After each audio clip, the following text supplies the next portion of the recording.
এই জামাতের আমির এই প্রেস ক্লাবে যখন নায়িকা গায়িকা তারা একটা মানববন্ধন করলো যে জামাত যদি আসে আমাদের এই সমস্যা হবে, পরের দিন উনি বিবৃতি দিল যে তোমরা সিনেমা করবা, নাটক করবা, চাকরি করবা, কোনো আপত্তি নাই। তাইলে আপনারা ইসলাম বললেন না, মানুষকে এই ইসলাম দিয়ে ধোকা দিয়েন না।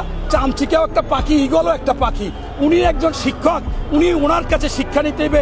আরে ভাই, আপনার তো একটা ক্লাস আমি দেখেছি ভাইরাল হয়েছে, আপনি সেই ক্লাসে আপনার যারা নির্বাচন পরিচালনা করবে জামাতের কর্মী সবাই আপনি বলেছেন, এই আমার আসনের কর্মীরা তোমাদেরকে স্পষ্টভাবে বলতেছি, এই নির্বাচনের আগে জনগণের ঠ্যাং ধরবা। এই ঠ্যাং ধরলে কোনো খারাপ কিছু না, তুমি ঠ্যাং ধরবা একদিন, আমরা নির্বাচিত হলে আমাদের ঠ্যাং ধরবে 5 বছর। এই যে একটা নিকৃষ্ট মনের ট্রেনিং উনি যে শিক্ষকতা করেছে, মানে সোজা বাংলায় আমরা গ্রামগঞ্জে বলি ভোটের আগে ভোটারের পাও ধরো, এরপর আমাদের পাও ধরবে। কেন পাও ধরবে? তুমি পাও ধরো, তুমি নেতৃত্ব নিবা, কিন্তু তুমি তো তখন তাদের অধিকার দেবা, তাকে তো টাকা পয়সা দাওনি।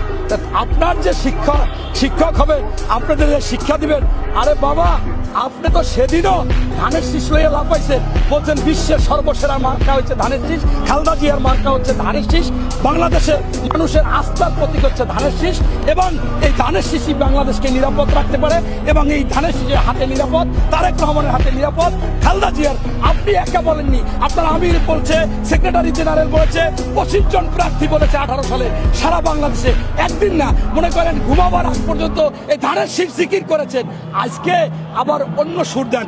আমি স্পষ্টভাবে বলতে চাই, ইসলামী রাজনীতি করলে আপনি ইসলামকে নিয়ে কথা বলেন, আপনার ইসলামে স্পষ্টভাবে ভোট চাওয়া হারাম, গণতন্ত্র হারাম, নারী নেতৃত্ব হারাম, এবং অন্য মনে করেন পেশ যারা ধর্মের আছে হিন্দুদেরকে এনে তাদের তো আমির বানানো যাবে না, তাদের সাথে হারাম, কারণ আপনি প্রতারণা করতে পারেন না। একমাত্র ইসলামে মুসলমানি রাজনীতি ওই দলে থাকবে, তাদের মাঝ থেকে আমির হবে বা খেলাফত প্রাপ্ত হবে, ওই হিন্দুকে তো আপনি কখনো করবেন না, এই ধরনের প্রতারণা। আপনি আপনার এই জামাতের সেক্রেটারি, সে একটা টকশোতে গিয়ে বলেছে যে বিএনপি চায় ঘরের বিবাহিত স্ত্রীর মতো আমাদের ব্যবহার করতে। কথাটা আমাদের জন্য একটু কষ্টদায়ক, এরকম বলা ঠিক হয় না, কিন্তু উনি কিন্তু প্রকৃত একজন নারীর স্ত্রী কেমন হওয়া উচিত সেটা কিন্তু টকশোতে বলে ফেলেছে। কারণ একজন নারী তারা রাস্তায় যাবে না, পরপুরুষের সাথে দেখা করবে না, ব্যবসা বাণিজ্য করতে পারবে না, চাকরি করতে পারবে না, সিনেমা করবে না, গান গাইবে না, নায়িকা হবে না। অথচ এই জামাতের আমির এই প্রেস ক্লাবে যখন নায়িকা গায়িকা তারা একটা মানববন্ধন করলো যে জামাত যদি আসে আমাদের এই সমস্যা হবে, পরের দিন উনি বিবৃতি দিল যে তোমরা সিনেমা করবা, নাটক করবা, চাকরি করবা, কোনো আপত্তি নাই। তাইলে আপনারা ইসলাম বললেন না, মানুষকে এই ইসলাম দিয়ে ধোকা দিয়েন না। আপনারা যদি ইসলামী দল করেন ইসলাম মানুন, নতুবা ইসলামী দল না করলে আমরা যারা অন্যরা রাজনীতি করি সেই আমরা যেমন মধ্যমপন্থী, বিএনপি ডানপন্থীও না বামপন্থীও না, মধ্যমপন্থী। এই মধ্যমপন্থী হন।